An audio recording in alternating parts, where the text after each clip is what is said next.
that accidents tend to repeat.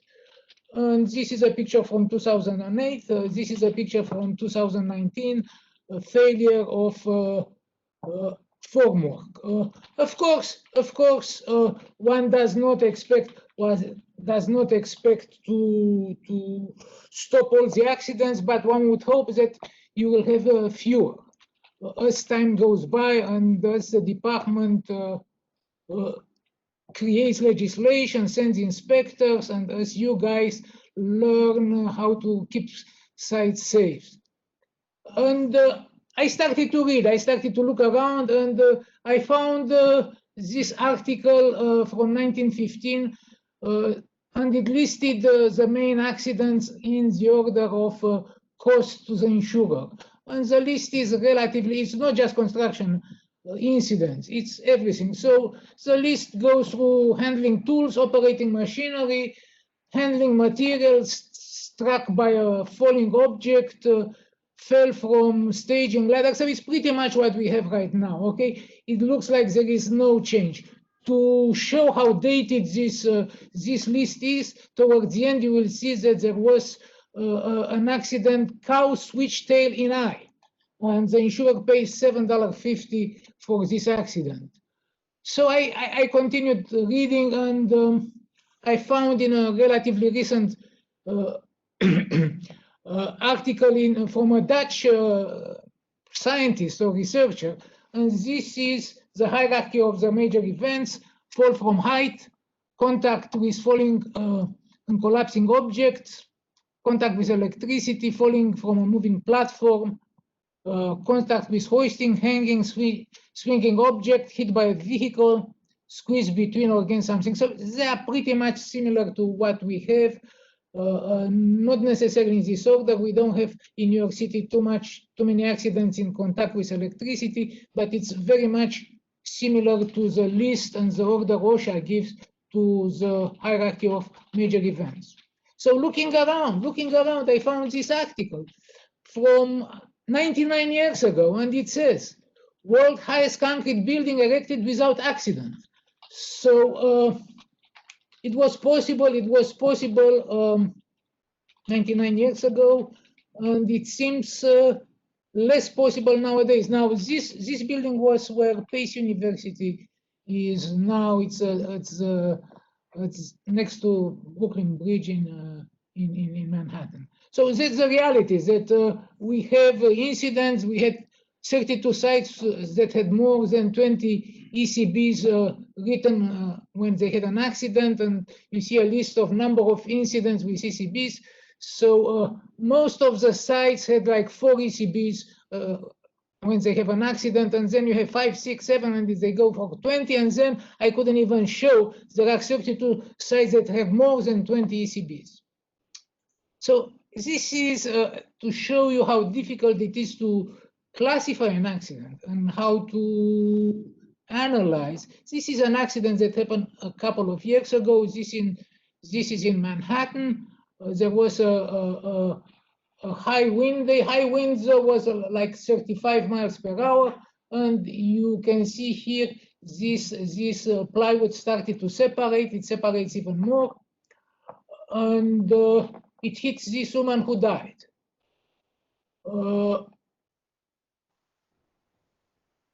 Research immediately shows that the panel, this panel that moved had a bow. This is looking at Google Maps and and it shows that this panel had a bow a year ago. And interestingly, another Google picture shows that there was no bow anymore. So what happened? And you can see here the night after the accident, there was still another plywood that existed behind the plywood that fell. So this was extremely strange. Why were there 2 layers of plywood?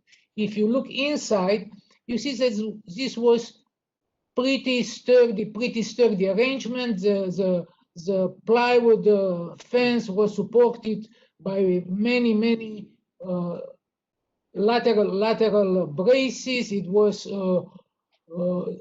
jersey barrier, so it looked like a decent work. When we did a more detailed examination, not everything was perfect. You can see this attachment here is pretty dubious. You can see this nail here went into no place. Anyway, why were there 2 layers of panels? Well, it turns out that the first fence was not sufficient. It was not per code as a sound barrier, and the contractor had to go back and add another layer of panels to obtain the thickness required. So we did an evaluation of the calculation. Obviously, the calculation were not as we had hoped, but there were some calculation. And the wind was not an extreme wind. This was a 40 miles per hour wind registered.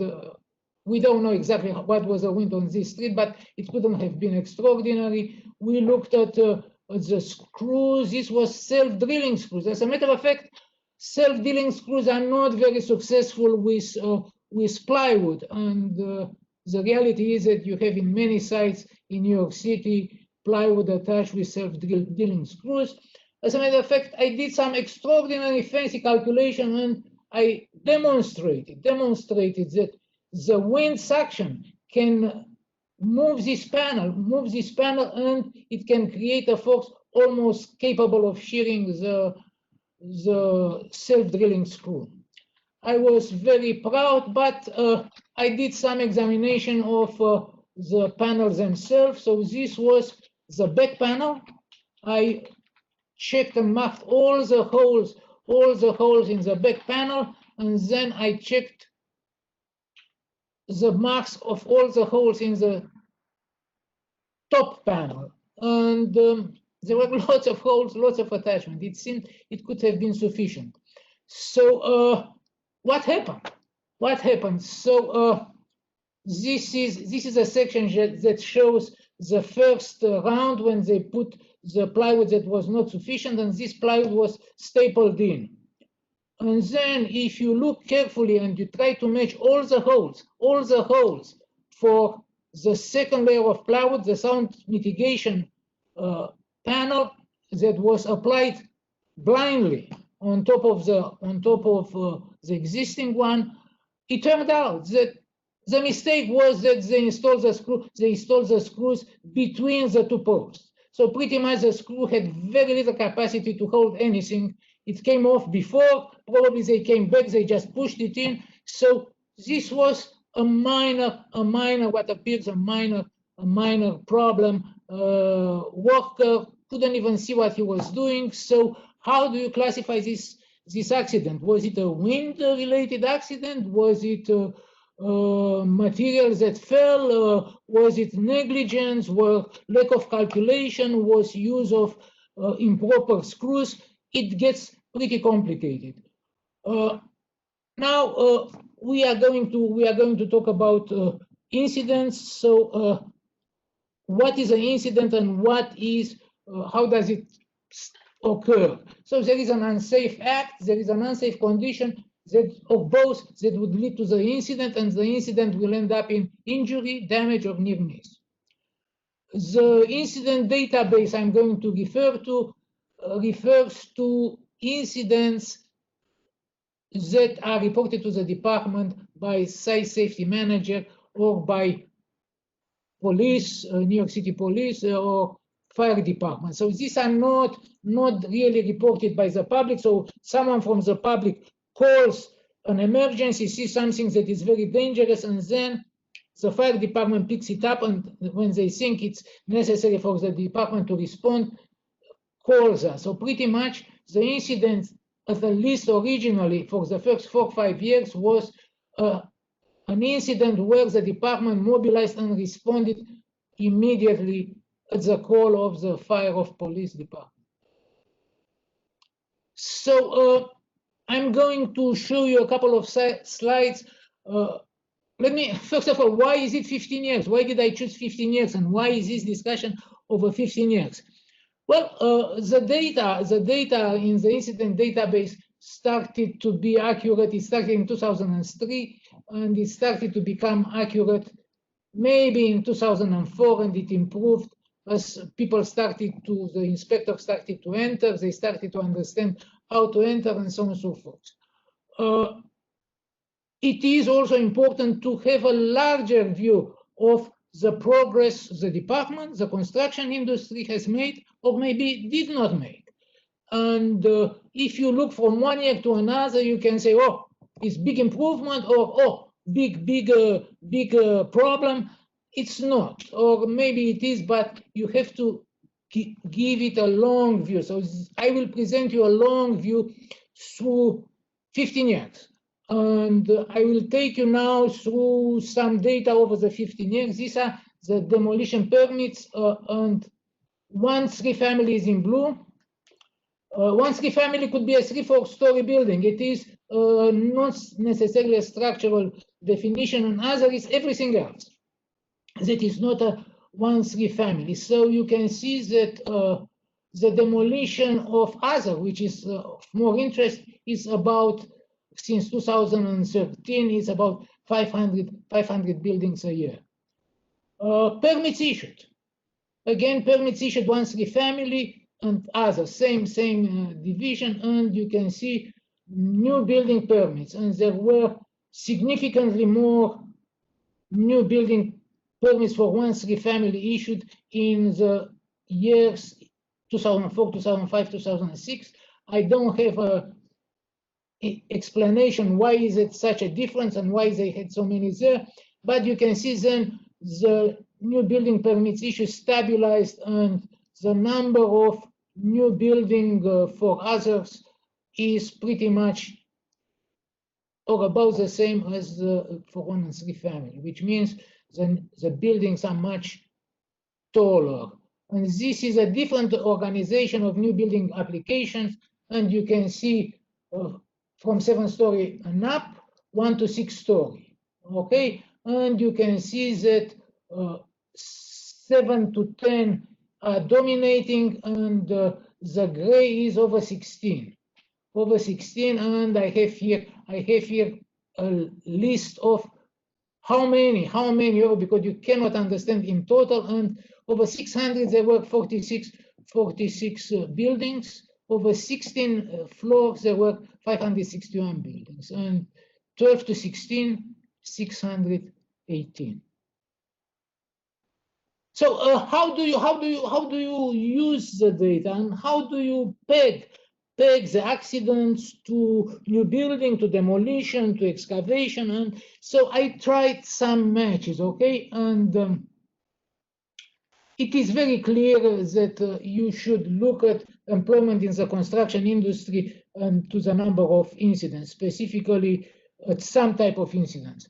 And I could see that there is some kind of a match between the employees, which is in blue in tens of thousands, and other, okay? Other being the construction, the number of buildings, new buildings with more than 1-3 families. So it's a pretty good match. How does it help? We'll see. It's not just new building. You have to look at Alt1, how many Alt1 permits.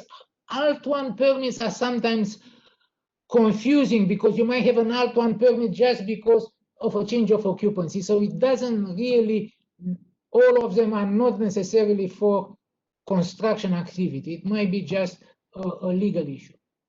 And you can see that there is some kind of the same curve that is here and that was before, and everything follows the same pattern.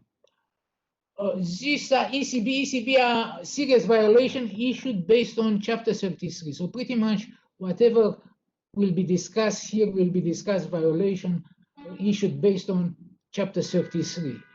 This because Chapter 33 was introduced only in 2008 code. This makes that the statistics start in 2008, although some incidents I'm going to show started way before. So you can see Cat 1, which has a serious one, follow also this curve, but they start to accelerate. they start to accelerate towards 2018-19, maybe in line with a new building application. These are penalty imposed, and if you are managing a construction site or involved in managing construction site, you will notice that there are tens of millions, okay? And in 2019, there were close to 50 millions in ECB penalty imposed. There are other penalties. So it gets to be pretty expensive. And maybe at some point it will not pay to have unsafe sites. This is open incidents prior to incidents. So pretty much when an accident occurred, this was a number of open incidents, open violations that already existed on that site. So you can see it's always the same curve, and there are lots of open incidents already, which means the accident was not, it just happened, miracle. How could it happen? No, there were violations before, and they were open violations. It means that they were not ready closed, and many of the conditions might have still existed, okay? And you have less than 10 here, and the lighter one is over 10 open incidents, okay? Failure to protect ECB, this is also very serious. So even this is failure to protect person and property. And you should look at the actual blue, which is a class 1, which is a serious one. So there were some or numerous incidents that led to injuries or even fatalities of pedestrians. And there was also lots of buildings that were damaged, significantly damaged during construction operation, especially during excavation. And you might be interested in stop work orders, so you can see the department policy on stop work orders somewhat change, but again, these are also costs that you have to take in account when you think about keeping the site safe and meeting code. So the data you will see is all the data before comes from open data. You can check it yourself. It's open data New York City, and you just need to do some relatively simple Excel maneuvers. So the incident data was extracted from the DOB incident database. I modified. So I did not change any number, and I did not change any number of fatality or injuries, but I modified. I excuse myself for the noise on the street.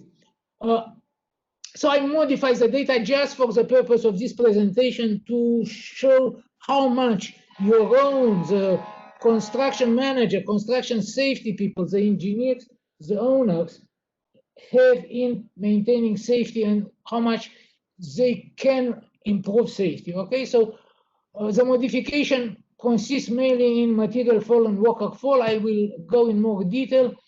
So I went, and the photos that I show are photos from older accidents that were copied from Build Safe, Life Safe, or BTA, older BTA presentation, and the new slides, most of them are from the presentation you might have followed by Matt Milner and Jeff on construction safety code review and case study that were presented, I think, yesterday. So what were the specific changes? Material fall. So I reduced material fall to actual cases of failure or fall of material. There were many cases where a worker dropped something, a plank, a plywood, a hammer. This was in material fall, and you will see it in material falls if you look in the official documents. I don't think this is. Let me say that I created a database. I'm in 2003, 2004, and I regret many of the decisions, but the definition stuck, and they had some sense, and they might continue to have some sense. But for this presentation, I think these ad hoc changes matter. Worker fall. I include in this presentation all worker activities that were due to worker inattention. So it's not necessarily worker fall. It's the dropping of the hammer on the head of someone else is included in worker fall. The dropping of some shoring on his own head or in someone else's head, it was included in worker fall now. It might have been included in someplace else. There were lots of worker falling from scaffold that were taken from scaffold incidents, and I put them in worker fall. In general, worker fall is many times error of the worker himself or herself. So this is now, I'm going to use, and I use lots of statistics, and I have to warn you that these are not predictive statistics. These are just descriptive statistics, and probability theory is based on randomness, where the projects are consciously planned, okay? And you should consciously plan them so you would not have safety problem. Every big construction project is unique, so it's difficult to create statistic using past statistic to predict. You cannot define future states because uncertainty and ignorance are inevitable in construction projects. So why do I use all these statistics? You are going to say all these graphs.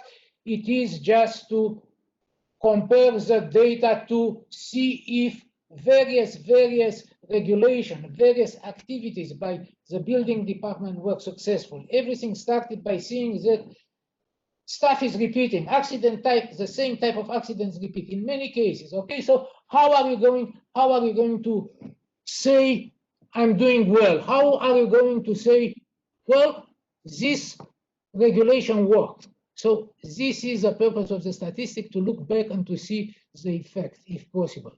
You can see here that it doesn't really match, and the worker fell, which is in blue, is totally out of range with everything else, and I'm going to explain the reason, and I'm going to rearrange this graph so you'll understand it. But you have to understand that all these 15 years, there were several commissioners, there were several first commissioners, there were numerous people in charge of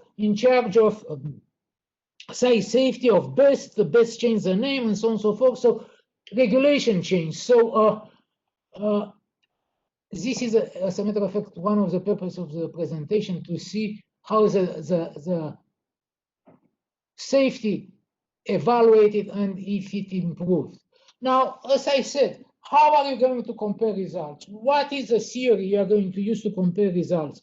To compare results, New York City with some New Jersey place will not make any sense. We built huge, extremely tall buildings. We are nowadays fully into concrete construction, and only few places. So to compare our accidents, incidents with OSHA, for instance, does not totally make sense. In OSHA, you have lots of people falling from roof.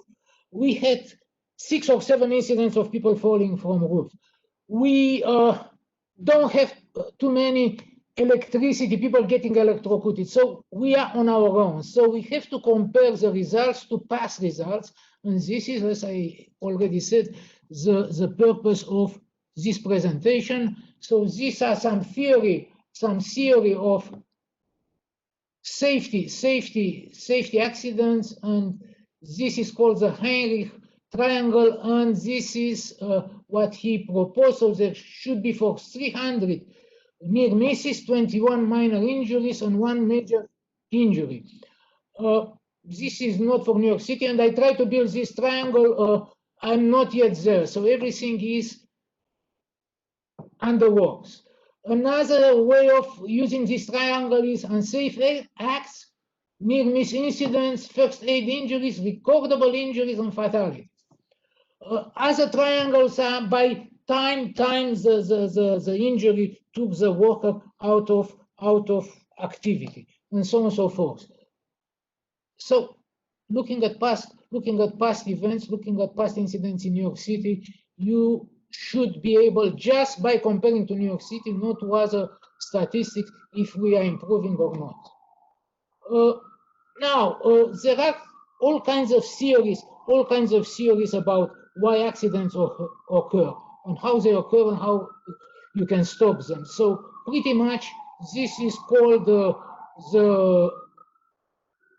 bow tie theory. It looks like a bow tie. There is a hazard, there is an event, and there are consequences. You can put barriers to prevent or avoid the event, and you can put barriers to limit the event. What is a barrier limiting the event? For instance, safety netting. If something falls off the building, it still should be catched by the safety netting. What is a barrier to prevent the event? Well, it could be the cocoon, which prevents stuff from flying off the building, and there are many of these. Another very used common theory to look at accidents is a Swiss cheese model of causation. And you can see here, this is a picture from Google. You can see here that some events are stopped by the barrier, but unfortunately, every barrier has some holes. It's not perfect. It's not totally full safe. So there are some events that find a way to go through all the holes. There are hard barriers and there are soft barriers. So the hard barriers are physical and technical. Technical means engineering. Physical means temporary installation. So designing a scaffold properly is a hard barrier. Okay, it will not fall. It will be properly attached. Soft barrier, these are administrative. Okay, it can be human, organizational, so pretty much inspection, people that are hired, people that are trained, violations that are given, and they include the hard barriers are supposed to function for extended period of time and for predictive events. The soft barriers sometimes are just can act in short time. You see a guy not wearing the protective equipment, you just tell him attach yourself. This would be a soft barrier, and it can correct immediately the problem. So what are, in this context of this series, what are the DOB activities related to safety? So DOB observes and gives violation. Let's put it this way. If observes if barriers were in place and how they perform. And if they were not performed well, we might change code, we might issue some bulletins. Barriers that were in place but not used, and barriers that not in place but were required. Barriers that were in place but not used, let's say safety equipment, the guy did not attach himself.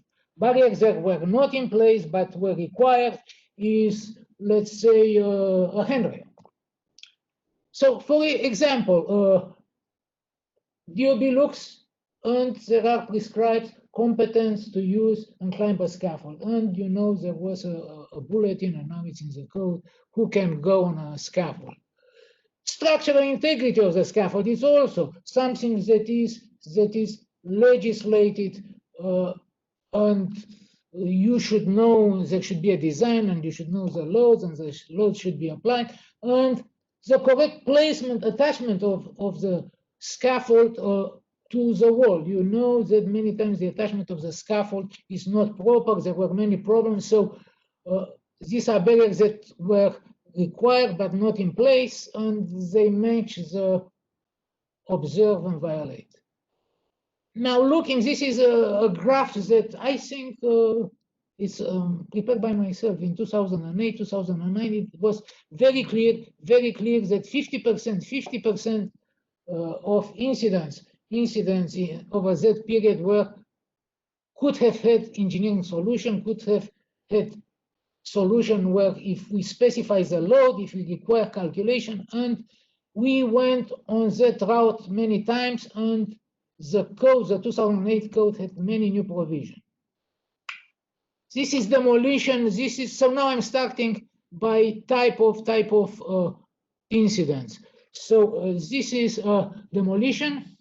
This is a demolition that was not supposed to have any mechanical means. It had a mechanical means, and pretty much this guy shook the building, and the building, you can see on the right side, fell on Broadway. There were many problems with these activities, and as a matter of fact, there were problems with, there were defects in the construction of the building, in the repair of the building that facilitated these problems. So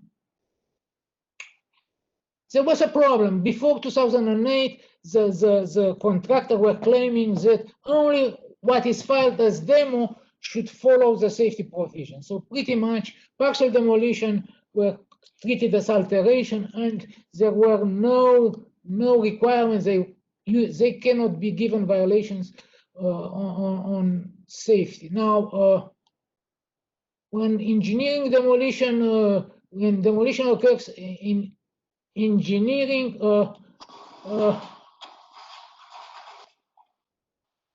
this occurred as planned. Okay, this is the Yankee Stadium demolition, and I have to thank Benjamin Balk for supervising the design of this demolition. Again, engineering works, and we introduced in 2000 based on the accident I showed you originally, and based on also in some, by that time there was the accident at Bankerstrasse 130 Liberty had already occurred, and I'm not going to get into that problem there.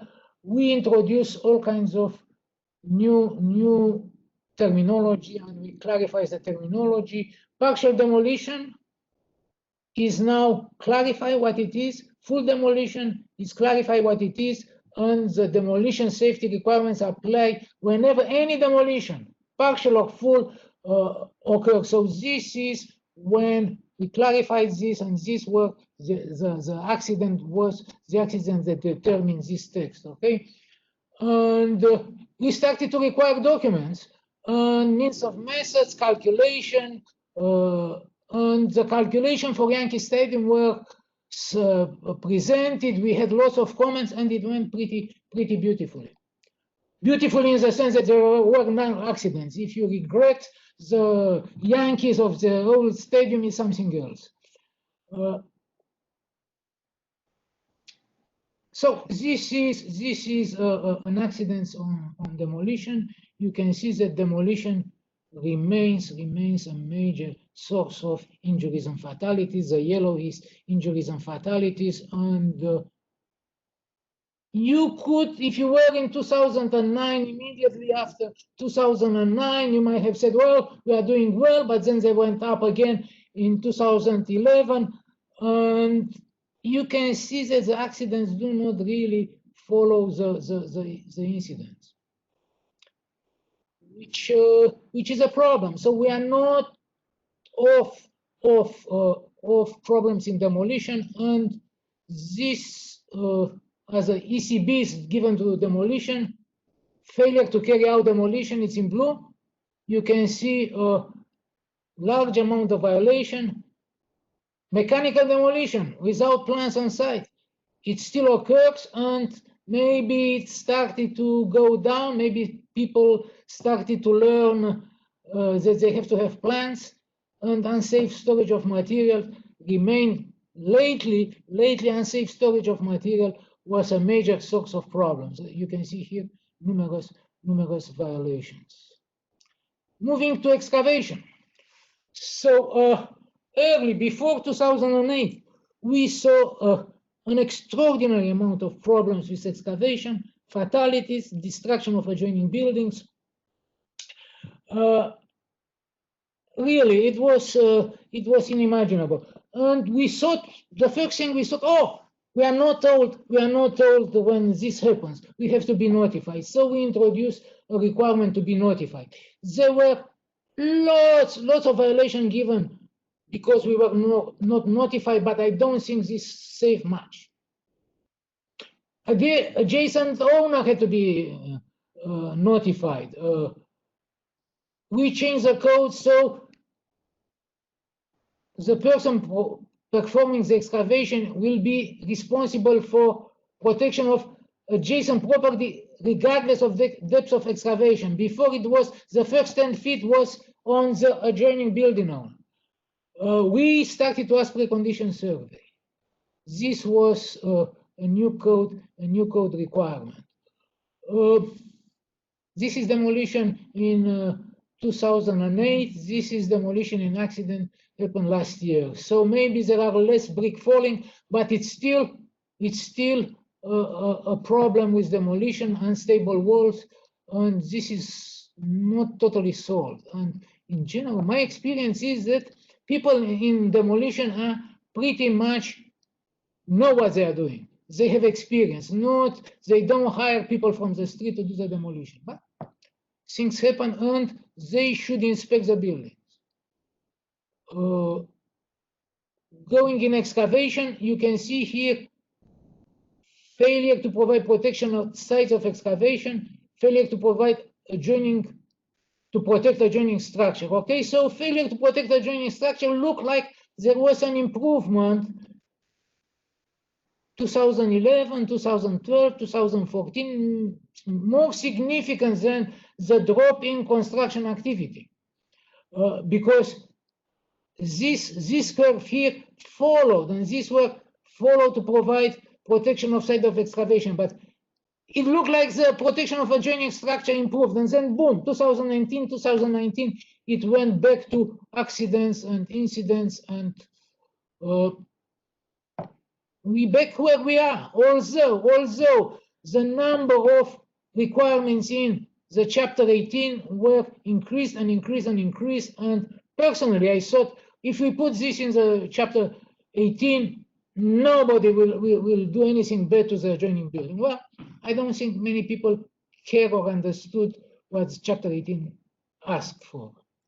This is excavation incidents. These are injury and fatalities in yellow, and you can see that they increase. Injuries and fatalities increased in 2015, 2017, 18, pretty much more than the level of 2005, 2006, where I described to you it was terrible.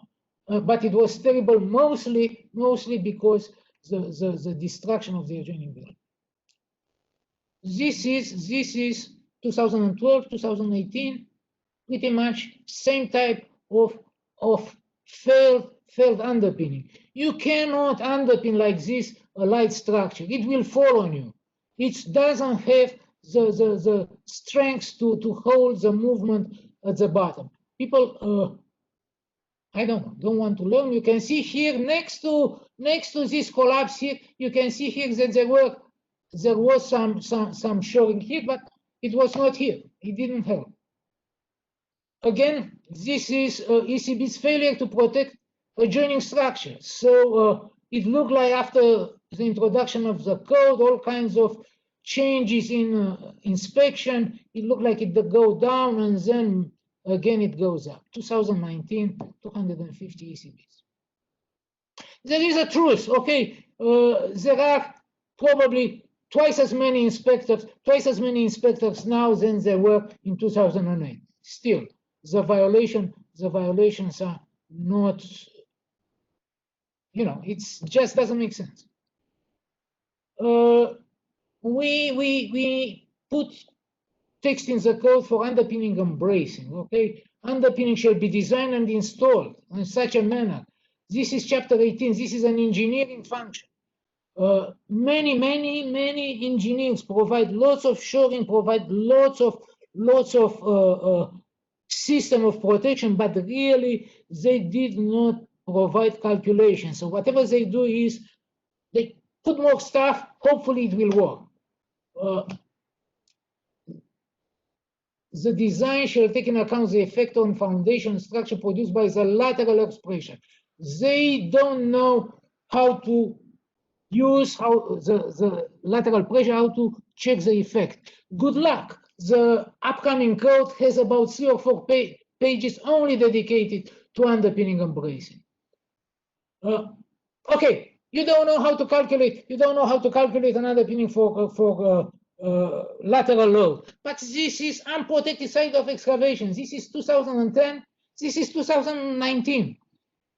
This is something that should stop, okay? And I don't understand why people don't realize that there were fatalities, and this cannot work like this. Why would people take this risk? And this is on you if you are on a construction site, if you have any function on a construction site. You have to instill a culture of safety. Things like this cannot happen, and I'm sure if you that assist to this presentation see something like this, you know that it's not in order. Okay, so moving now to scaffolds, netting, and so this is an accident at an 80 miles per hour squall on Bigman Tower. It was so bad that plywood fell from Bigman Tower to the parking lot of the mayor, and this turnbuckle fell on the street. It was absolutely terrible. Everything was torn, okay? It was 80 miles per hour. It was 80 miles per hour, but I think 70th floor. So there was an increase in wind speed as you go up. So we went to work. We realized that the calculation that were existed for netting were not adequate. The netting was considered having only 10% of the surface of the net holding the wind. In reality, it's 30–40%. We went and we with the participation of the industry, we tested all the types of netting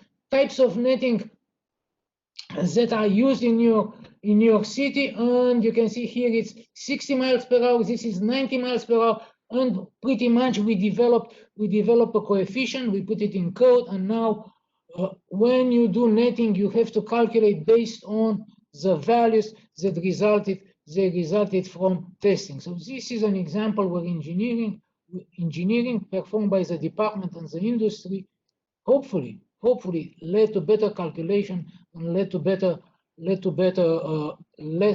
safety. Okay. Scaffolds. Okay, so this is violation, ECB violations on scaffolds. The reddish one is working without lifeline.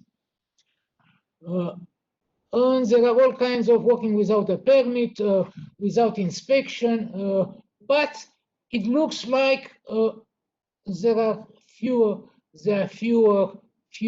ECBs on scaffolds. Things might be better.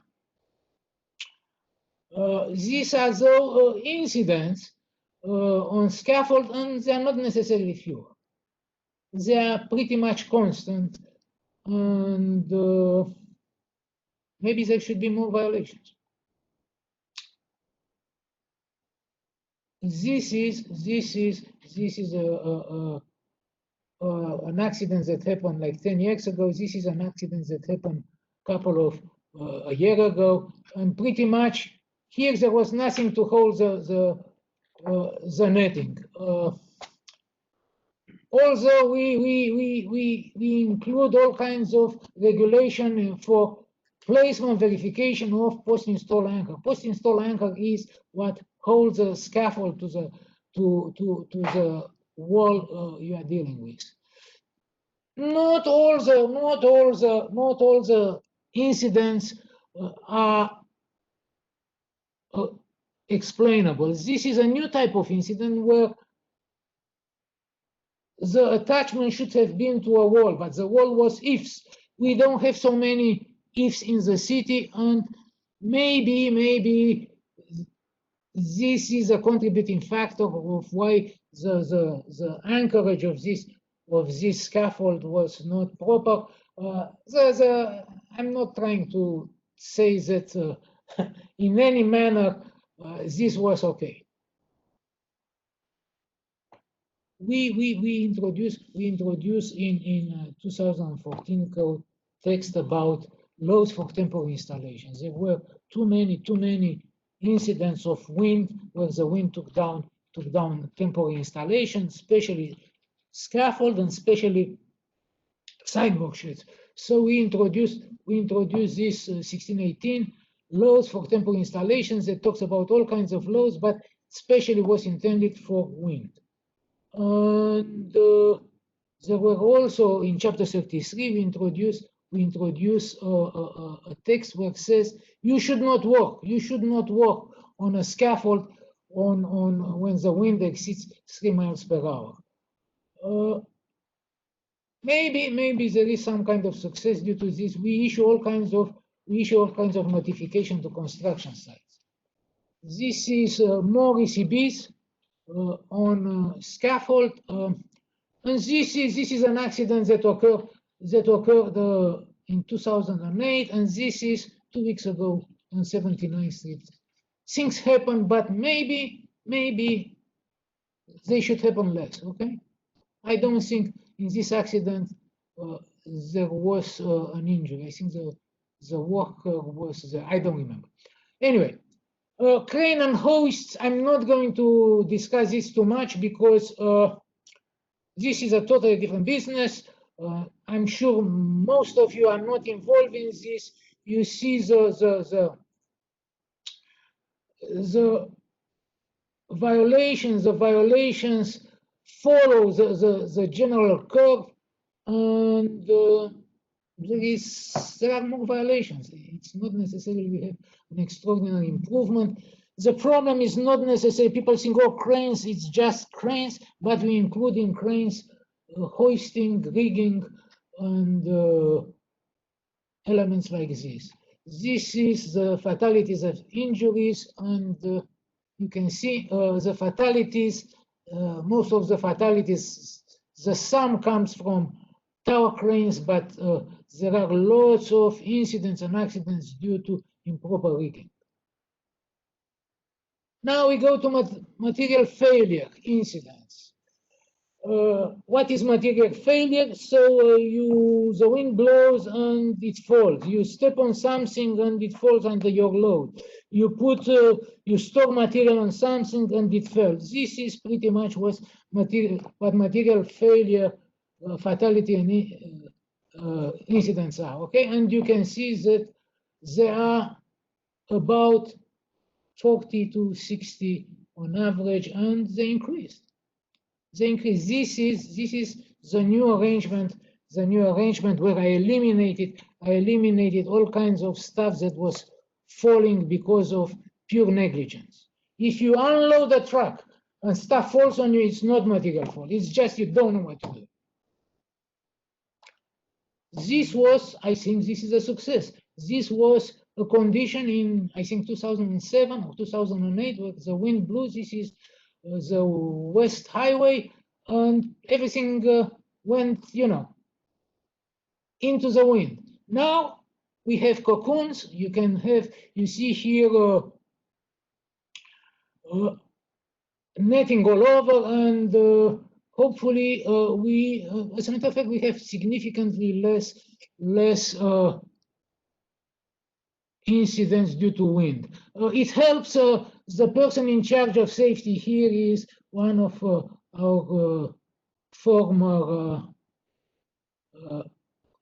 assistant commissioners. Again, same type of accident. This is cold form steel under load. This was a tremendous accident like 10 years ago. We had several at the time. We issued bulletins. We issued all kinds of notification. We talked to the industry. This is last year with fatality. Same thing. It should not happen. I understand accidents happen, but accidents that lead up to fatality. your worker, your inspector should be aware of this. It should not happen. And it looked like we're doing okay for a while. And then we had, I think, last year, 2 similar incidents of light gauge steel overloaded. Formwork collapse. Formwork is included in material fall. We had several blowout, and this was a major incident with fatality, which was Trump Hotel in Soho. You can see major collapse here, and we went into investigation. We went and we investigated and we tested. We tested at Lehigh. We tested everything. We tested the plywood. We tested the shoring itself. It is very important to make sure that the engineering creates good barriers and the application of engineering is proper.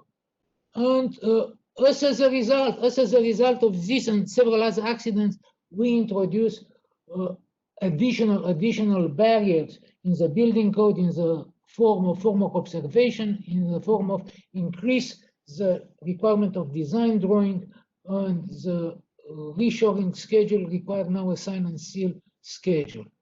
So this is a barrier. This is a barrier work. I hope so. We are getting now into worker falls or fails. Okay, and this seems to be the situation. Okay, an extraordinary expansion from 2014 on. The reality is that in 2014 we changed the accident definition.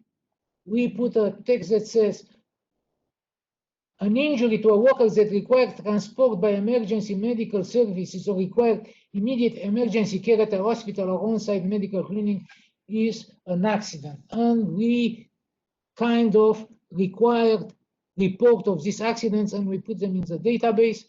And pretty much all these cases now are reported when you have an SSM, site safety manager on site. We have a number of sites without a safety manager. We don't know. And if these guys report, who reports if they report. But at least for site safety manager site, we have lots of reports. And this is how you break the situation. You have in blue injuries minor, which it's no action needed. Sometimes they didn't even get violation.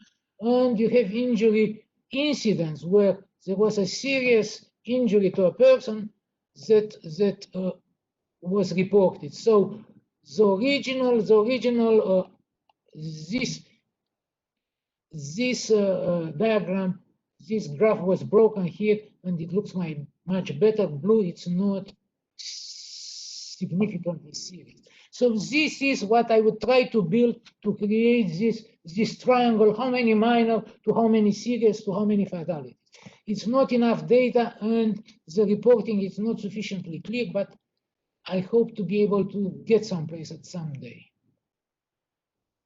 This is per floor, so pretty much in red is over 7 stories.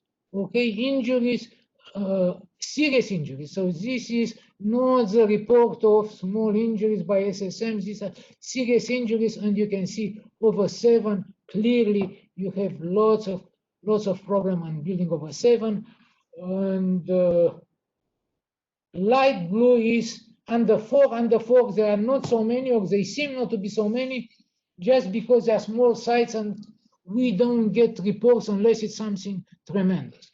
Let me say that from 2015 to 2018, the number of people that fell in shafts is extraordinary. And we increased the protection around the side of, the edge of the building. And then, like, you need to have an accident.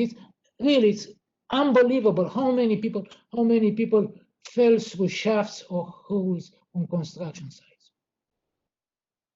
This is a worker fall fatalities, okay?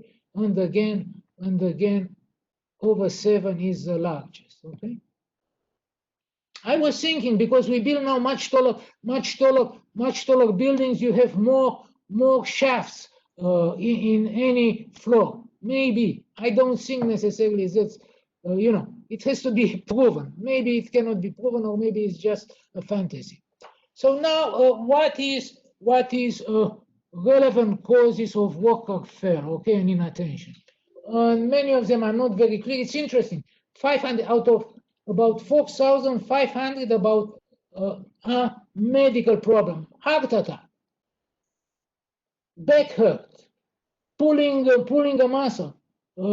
It's kind of high number, and heart attacks, I think there were 20 in this 500, 20, 30 heart attacks, okay? Moving, loading, or installing material. A-frames seem to bring permanent injuries. Soca drill, okay? 262. Falling from a scaffold or a shed, again, a very high number. You realize that you have much fewer, for one building you have one scaffold, okay? You have moving, loading permanently occurring on a site. So 262 to 10 scaffold and sheds. This is a very high number compared with the number of sheds of scaffold existing. Slip, trip, misstep. These are minor things. 491. Stripping, lots of stripping, and probably I missed another good number. Lots of accident during stripping. Lots of accident of people getting stuff in the eyes. This is simple. They should wear protective glasses. Fall of ladder of a baker scaffold, it's again a higher number. This is relatively common. Fall through shafts. Again, this is, I was telling you, it is an unbelievable number, and it increased significantly, and with fatalities till 2019, and hopefully they got the message, workers got the message. So these are all kinds of examples of human behavior, and this is not something that the Department of Building can control.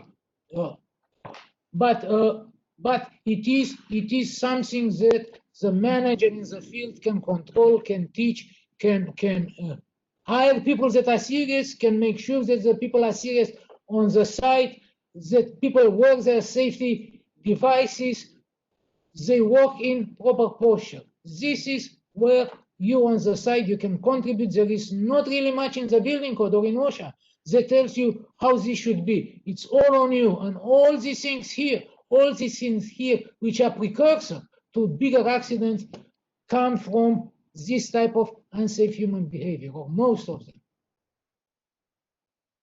We change, so the department cannot make sure there is no horseplay, cannot make sure that workers are serious, and so on and so forth. But we try to increase the culture, on construction site by increasing the site safety personnel, the number, the condition, where and what this should occur. So in 2008, we changed the requirements for site safety manager. We introduced site safety coordinator, and we put various levels of number of stories where they should exist, where they should work together, where they should replace one another. We put site safety manager for some facade alterations. And this is a 2008 major building definition, because the way we structure the requirements for site safety manager was related very much into definition of major buildings, and it's construction 10 or more story, 125, and so on and so forth. Did it help much? Well, it helped in the sense that we get lots of reports of minor injuries. I don't know how much it helped. I hope it does. And this is under current code, the requirements of registration for major buildings, and in a graph, in a table that hopefully you are aware of. And this is for non-major buildings. There is still requirement of supervision, superintendent, and site safety requirement, there is none. What is a safe site? It has to be clean. Safeguards as soon as you get to a higher level. And obviously, the taller the eye, not obviously, I demonstrated that the taller the building, the more incidents you have. Skilled workers, you have to train workers. You have to have reliable inspection. And the workers should have protective equipment and they should use it. So starting with violation for housekeeping, and you can see that the violation for housekeeping are pretty much following Cat 1, which is a serious one, pretty much following the curve, but there are more now than before, and I told you, we have more inspectors now, and hopefully the number of inspectors and the number of violations written are improving. Supervision, so this ECB given, this is a graph showing the ECB given for lack of supervision. Lack of the superintendent performing the duty. Lack of presence of construction of designated construction. And obviously, I think it's higher here because of the changes in the code.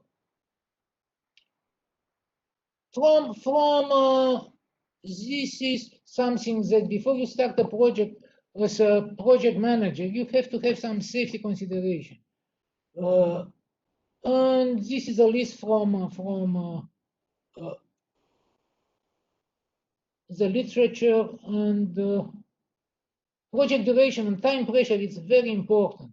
I really think that the two-day pouring of one floor of concrete is an extraordinary time pressure, and maybe it leads to it's significant congestion on the floor, and maybe it leads to additional accidents.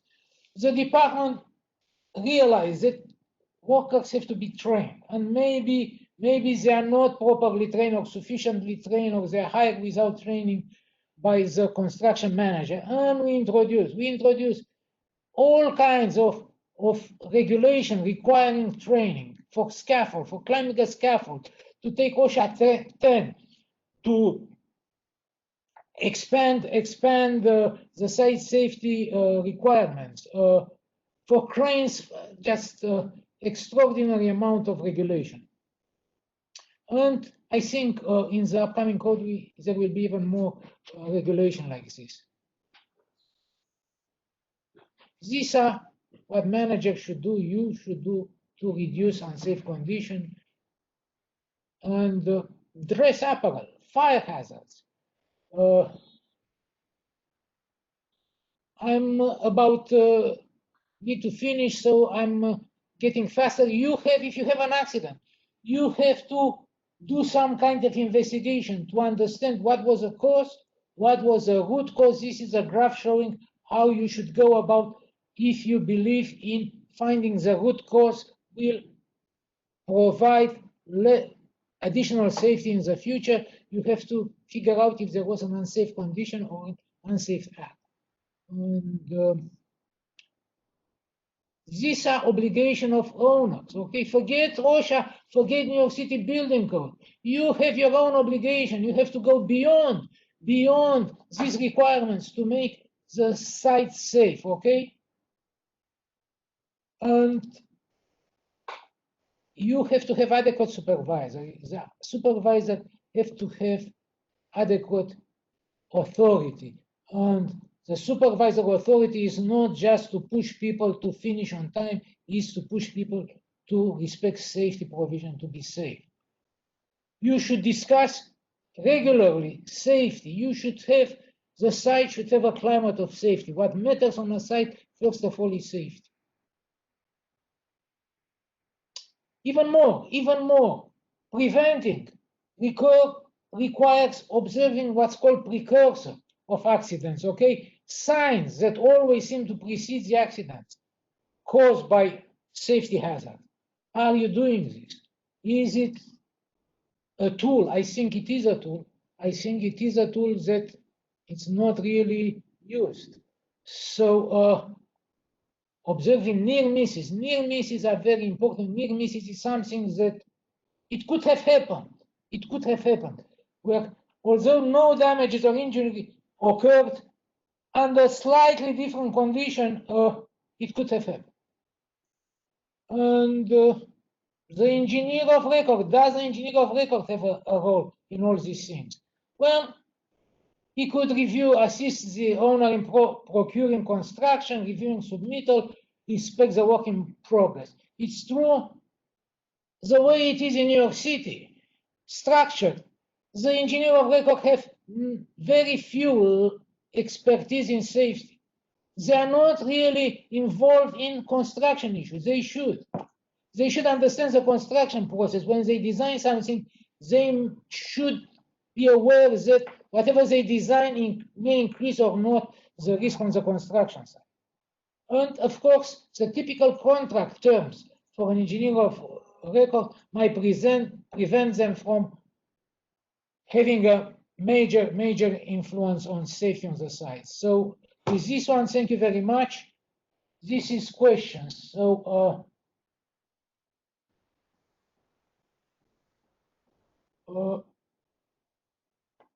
this I have, how many of this data has been normalized against active permits? So this data was the new building permits, and Alt 1 permits were presented at one of the first slides, and pretty much the curve, as I show, the construction employment and the application on new buildings work together. So I could say that although I did not do the mathematics, but the graphs look tremendously significant. How long will this run? It's done. Thank you very much.